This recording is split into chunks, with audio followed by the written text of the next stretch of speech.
prior to drill rap, the hip-hop scene was vibrant with creativity. We had Tupac Shakur and Biggie Smalls, two of the most influential figures of their era, who opened doors for artists like 50 Cent and Ja Rule. My question is why a million-dollar business still draws street gangs. We don't observe this in other genres like rock and roll, even when artists sign with the biggest and best hip-hop record labels.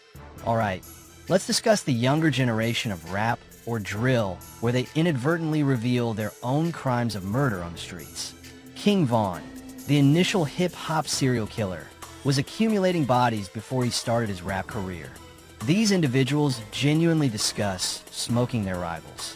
Once an enemy is shot and killed, they take to the internet to insult the deceased, calling themselves ops. You about to drink some, smoke some? Nah, I'm finna smoke Tuka. You know who Tuka is? No, what is that? That's him. He been dead for a long time. How the fuck you don't know Tuka? So you gotta go. Is that the well, Turn him off a fool. After Lil Durk was arrested in Florida on charges related to murder for hire, the rapper is now facing 2 additional charges in his case that could put him behind bars for life. The rapper, whose real name is Dirk Banks, was arrested in Florida on October 25th, 2024, while 5 members of the hip-hop crew, Only the Family, were detained in California. They were all charged in connection to the murder of fellow rapper Quando Rondo's cousin in 2022. Dirk and his crew allegedly targeted Rondo's cousin as retaliation for the murder of King Von, who was signed to Dirk's label and was killed in 2020 by Quando, associate Lil Tim. King Von gained recognition for his storytelling and distinctive lyricism, particularly with his 2018 single, Crazy Story, and his 2020 single, Took Her to the O, both of which received triple platinum certifications. Charleston White praised King Von, stating that only a genuine killer can narrate their murders in songs like King Von does. He's untouchable because he done the act of removing the demon force. One of Satan's greatest soldiers was King Von. That's why he can tell the story so well about the people he killed to captivate the minds and the hearts of so many young people. So nigga, to get that demon to be eliminated and removed, nigga, that's God's glory.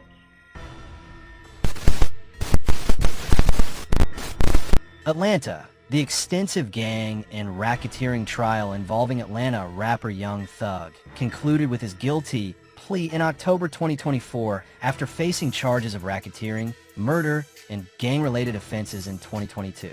He will now be on probation for the next 15 years, during which most individuals doubt he can endure it since coming from a gang background makes it difficult to avoid returning.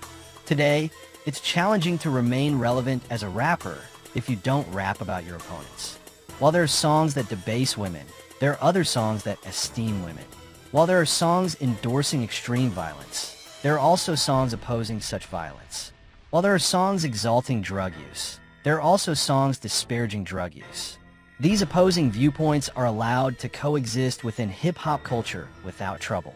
Yet there seems to be one behavior within hip-hop culture that is universally intolerable and utterly taboo across the board: snitching. To be a snitch or a dime dropper is to be accursed in the world of hip-hop. Perhaps the most famous example of all is Cameron's 60 Minutes interview in 2007. While discussing his thoughts on the popular rallying cry to stop snitching, Cameron was asked if he would snitch on a serial killer living next door. "If I knew a serial killer was living next door to me," he replied, "I wouldn't call and tell anybody on him, but I'd probably move. I'm not going to call and be like, the serial killer's in for E." Cameron explained that he could never report someone to the police, regardless of the offense, because it would violate his code of ethics, the hip-hop code to stop snitching. If you had seen who shot you, would you have told police? No, Why? because the type of business I'm in, it would definitely hurt my business. And the way that I was raised, I just don't do that. I was raised differently, not to tell. A lot of people, though, hearing that are going to say that that's not a good thing. The people that say it's not a good thing are most likely the people that don't buy my records. You know what I'm saying? The people that buy my records kind of understand where I'm coming from. I have a fan base of 500,000 people, which means every time my album comes out, I sell 500,000 On a good day, on a bad day. On a great day, I sell 2 million records. So basically, the people who would say that that isn't a good thing, I don't think those are the same people that buy my album. The people that buy my music will understand why I'm saying what I'm saying. So for you, it's really about business. It's about business, but it's still also a code of ethics. Like I said, I'm raised from where we wasn't raised to tell. We wasn't brought up to say, hey, this guy did that, this guy did that. It's kind of like, not saying go do something bad to the person who did something to you, but it's kind of policing your own community. If there's a serial killer living next door to you, though, and you know that person is, killing people, would you be a snitch if you called police and told them? If I knew the serial killer was living next door to me, Yeah. no, I wouldn't call and tell anybody on them, but I'll probably move. Like, I'm not gonna be around because I don't need to be living around serial killers, but I'm not gonna call and be like, put the signs up like, yo, the serial killer's in 4E. It's not your responsibility. Exactly. While many could not understand how anyone could give such an answer, most who have been influenced by hip-hop culture could sympathize with Cameron's code against snitching. There are a number of reasons for this, but two are especially noteworthy. February of 2025, Big Meech, who was released from prison for allegedly distributing narcotics across the country, was accused of snitching. 50 Cent is claiming to have discovered legal documents proving that Big Meech participated in third-party cooperation with a former associate turned federal informant. Fifth took to social media, sharing a screenshot of a message from social media personality 1090 Jake containing what appears to be paperwork regarding Tammy Cowan's involvement in a criminal investigation.